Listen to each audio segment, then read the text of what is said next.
আসসালামু আলাইকুম প্রিয় নবম দশম এবং এসএসসি ব্যাচের শিক্ষার্থী যারা আছো তাদের জন্য আজকে গুরুত্বপূর্ণ একটা টপিক ট্যাগ কোশ্চেন।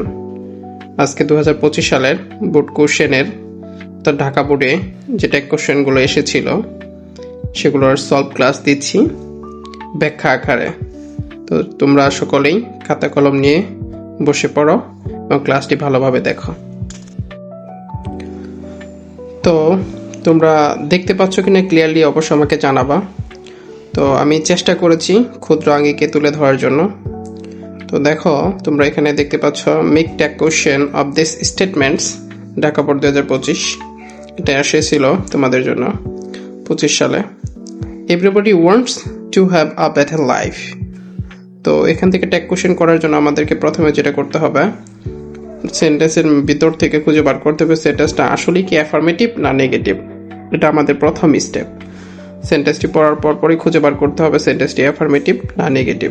তো আমি বাক্যটি পড়লাম, বাক্যটি পড়ার পরে দেখলাম যে এখানে নেগেটিভের কোনো সাইন নেই, তাই বাক্যটি অ্যাফার্মেটিভ, এটার আনসারটা আসবে নেগেটিভে।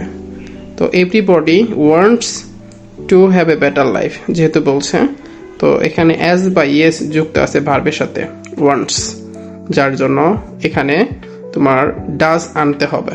কিন্তু এভরিবডি অর্থাৎ সাবজেক্ট এভরিবডি দেওয়ার কারণে এভরিবডির প্রনাউন হচ্ছে দে, সেই সূত্র অনুপাতে দের সাথে যেহেতু ডাজ বসতে পারে না, তাই এখানে হবে ডোন্ট দে। তোমরা বুঝতে পারছো কিনা অবশ্যই কমেন্টস করে জানাবে। এরপরের কোশ্চেনটিতে লেখা আছে a better life seldom comes without hard work, অর্থাৎ অল্প পরিশ্রমে বা কোনো পরিশ্রম ছাড়া একটা ভালো জীবন আশা করা যায় না বা আসে না। তো এখানেও মূল ভার্বের সাথে দেখো এস বা এ যুক্ত আছে এবং বাক্যটি অবশ্যই নেগেটিভ আছে। নেগেটিভ কিভাবে চিনব, এখানে সেলডম কথাটি থাকায় বুঝতে পারতেছি বাক্যটি নেগেটিভ। তো আনসারটা আসবে অ্যাফার্মেটিভে।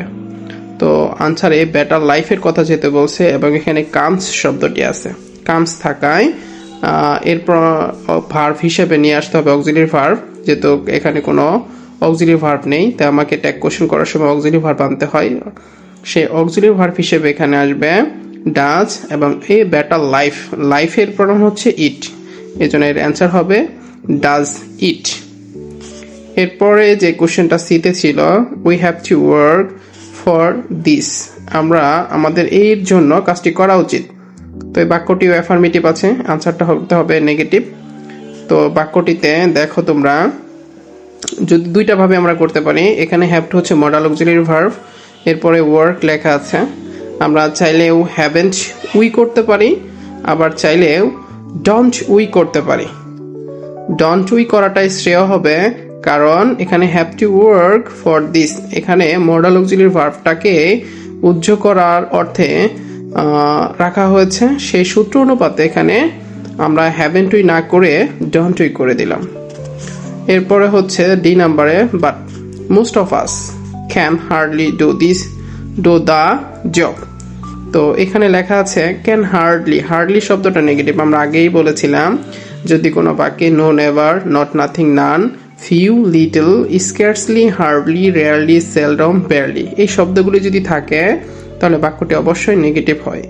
তো বাক্যটি যেহেতু নেগেটিভ আছে তাই আনসার হবে অ্যাফার্মেটিভ। তো আনসার করতে আমরা জানি যে দুটি উপাদান লাগে, সেটা হচ্ছে অক্সিলারি ভার্ব এবং সাবজেক্টিভ প্রনাউন। তো অক্সিলারি ভার্ব আমরা পাচ্ছি হচ্ছে ক্যান, এবং সাবজেক্টিভ প্রনাউন কোথা থেকে পাবো, সাবজেক্টিভ ভার্বের আগে সাবজেক্ট থাকবে। তো ভার্ব এখানে ক্যান আছে, ক্যানের আগে আছে আজ, আজের সাবজেক্টিভ প্রনাউন হচ্ছে উই, তাহলে অ্যান্সারটা হচ্ছে ক্যান উই। এরপরে সর্বশেষ যেটা আমরা দেখতে পাচ্ছি actually life is not a bed of roses, জীবন একটি পুষ্পসজ্জা নয়। এটা আসলেই সত্য কথা, জীবন আসলেই পুষ্পসজ্জা নয়।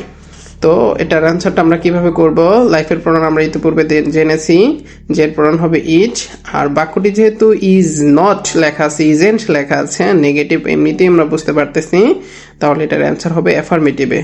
আর অক্সিলারি ভার্ব যেহেতু বাক্যে দেয়াই আছে তাই ইজ ইট হবে এটার আনসার। তো বন্ধুরা, আমার প্রিয় শিক্ষার্থীরা, তোমরা যদি ক্লাসটি অবশ্য ভালোভাবে খেয়াল করো বা মনোযোগের সাথে দেখো, তাহলে অবশ্যই বুঝবে।